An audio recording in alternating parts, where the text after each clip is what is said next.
हाय दोस्तों, कैसे हो? उम्मीद करता हूँ दोस्तों आप अच्छे होंगे और मस्त होंगे।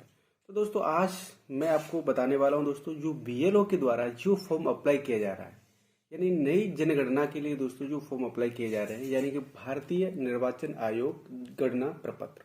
दोस्तों आज मैं आपको बताने वाला हूँ फीमेल का फॉर्म कैसे प्रॉपर अप्लाई करते हैं, कैसे पूरा पुटअप दोस्तों मैं आपको भरना सिखाऊंगा। तो दोस्तों सबसे पहले बात करते हैं हम यहाँ पर जन्म तिथि। ठीक है ना, यहाँ पे आपको डेट ऑफ बर्थ दे रखा है, जो आपका डेट ऑफ बर्थ है। यानी दोस्तों आपको फॉर्म भरते समय अपना आधार कार्ड और वोटर कार्ड अपने पास रखना है। ठीक है, तो पहला स्टेप है यहाँ पे डेट ऑफ बर्थ, यहाँ पे आपको लिखना है जो भी आपके आधार कार्ड में मेंशन है दोस्तों, वही यहाँ पर आपको मेंशन करना होगा। ठीक है, उसके बाद आपको नेक्स्ट पॉइंट दे रखा है आधार संख्या। ठीक है, जो आपके आधार कार्ड में जो भी संख्या आपको दे रखी है, वही आधार संख्या आपको यहाँ पे मेंशन करनी पड़ेगी, यानी 14 डिजिट की। क्लियर है? उसके बाद में यहाँ पर आपको दे रखा है मोबाइल नंबर। नेक्स्ट स्टेप में तो आपको मोबाइल नंबर लिखना है यहाँ पे।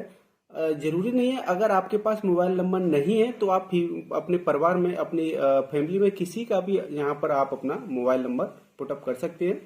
उसके बाद नेक्स्ट स्टेप आपको दे रखा है पिता या अभिभावक का नाम।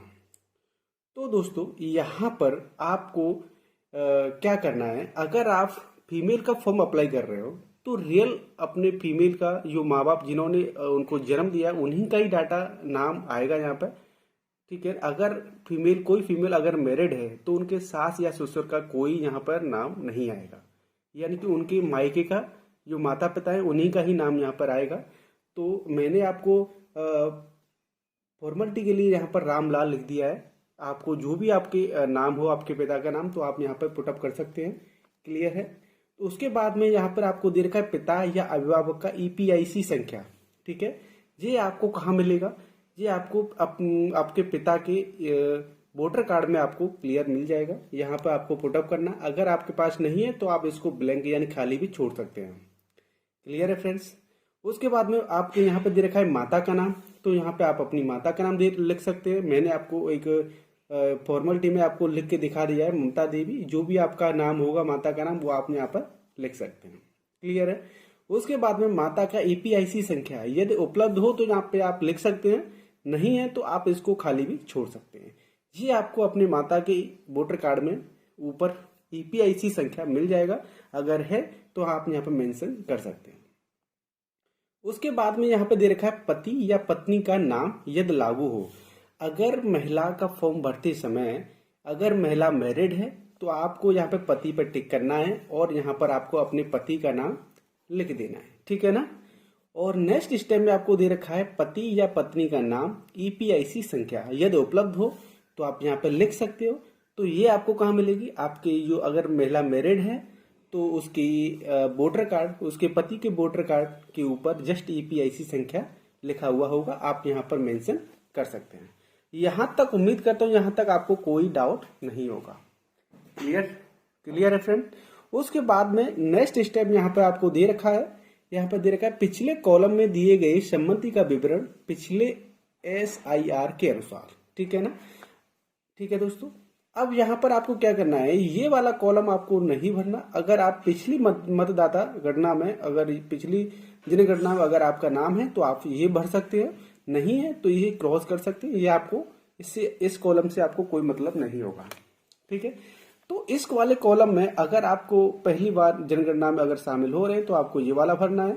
तो इसके लिए आपको करना क्या है वो मैं आपको स्टेप बाय स्टेप बता देता हूँ। कि यहाँ पर आपको लिखा हुआ है नाम, तो यहाँ पर आपको अपना नाम नहीं लिखना। यहाँ पर जो महिला है उसके पिता का नाम आएगा, जो मायके में उसके पिता है उन्हीं का नाम यहाँ पर लिखा जाएगा। यहाँ पर फॉर्मल के लिए मैंने लिख दिया, फॉर्मेलिटी के लिए रामलाल। जो भी आपका पिता है उसका नाम यहाँ पर लिखना होगा। क्लियर है?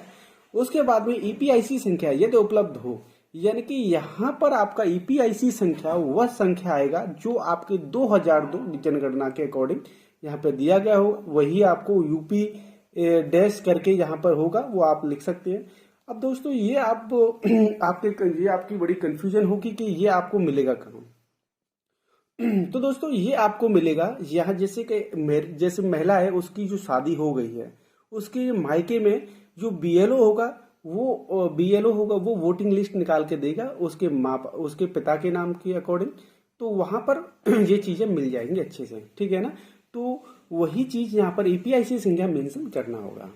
यहाँ पर लिखा हुआ है संबंधी का नाम, तो संबंधी का नाम में आपको क्या करना है, जो आपके पिता है ना, पिता के पिता का नाम यहाँ पर आएगा। जैसे पिता के पिता का नाम मैंने मोहनलाल लिख दिया है, यानी कि आपके दादाजी लगे, उन्हीं का नाम दोस्तों यहाँ पर आएगा।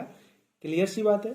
नेक्स्ट दे रखा है संबंधी, यानी कि रामलाल के मोहनलाल कौन लगे, पिता लगे, तो पिता आपको यहाँ पर संबंध में रिलेशनशिप में आपको यहाँ पर लिख देना है पिता का नाम। क्लियर है। उसके बाद में यहाँ पे आपको दे रखा है जिला। जिला आप किस जिले से बिलोंग करते हैं, आप मथुरा से, अलीगढ़, कासगंज, मेरठ, किसी से कि जिस जिले से आप बिलोंग करते हो उस जिले का आप नाम लिख सकते हैं। मैं आप बिलोंग करता हूँ यहाँ से आगरा से, तो मैंने अपने यहाँ पे आगरा नाम लिख दिया है। ठीक है। नेक्स्ट पॉइंट दे रखा है राज्य का नाम, तो आप किस राज्य से बिलोंग करते हैं, यानी उत्तर प्रदेश से, तो आप उत्तर प्रदेश नाम लिख सकते हैं। ठीक है दोस्तों, कोई डाउट नहीं होना चाहिए। ठीक है। अगला स्टेप दे रखा है विधानसभा निर्वाचन क्षेत्र का नाम। ठीक है।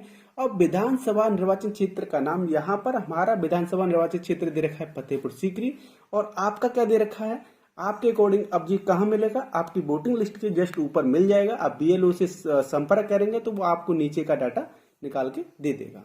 ठीक है। क्लियर है इतनी सी बात। उसके बाद में यहाँ बचा हुआ है विधानसभा निर्वाचन क्षेत्र की संख्या।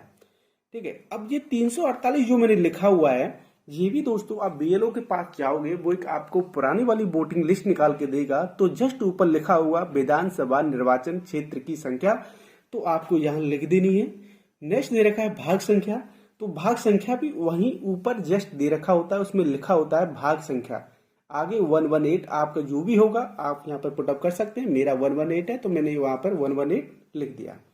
और यहाँ पर आपको दे रखा है क्रम संख्या, तो आपको क्रम संख्या कैसे पुटअप करना है, यहाँ पर आपके जो वोटिंग लिस्ट होगा उसके आपके पिता का नाम होगा, जो लेडीज है उसके पिता का नाम होगा, तो उस पिता का क्रम संख्या जस्ट आगे दे रखा हो, कौन सी क्रम संख्या पे उसके पिता का नाम है, तो वहां आपको 6 to 5 मेरा दे रखा है। यहाँ पे जो भी तुम्हारा होगा आप यहाँ पर मेंशन कर सकते हैं। इतनी सी बात आपको अच्छे से समझ में आ गई होगी।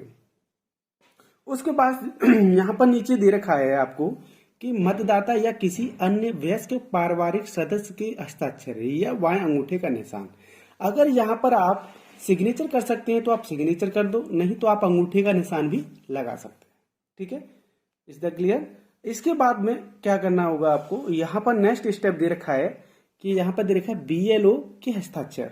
यहाँ पर आपको कोई हस्ताक्षर नहीं करना, यहाँ पर यू बीएलओ होगा, फॉर्म को वेरीफाई करेगा, उसके बाद में अपना साइन कर देगा, तो आपका फॉर्म पास आउट हो जाएगा। और दोस्तों ये फॉर्म आपको अच्छे से भरना आ गया होगा, इसमें कोई डाउट आपको नहीं होगा। अगर डाउट हो दोस्तों तो प्लीज कमेंट बॉक्स में कमेंट करके जरूर बताना, मैं आपको पूरी हेल्प करूंगा। और यहाँ पर जस्ट साइड में आपका फोटो लगेगा, तो इस वीडियो बने रहिएगा और प्लीज इस चैनल को सब्सक्राइब कीजिएगा, वीडियो को लाइक कीजिएगा। ऐसी वीडियो में आपको लिए लाता रहूंगा और आपको नई नई जानकारी देता रहूंगा।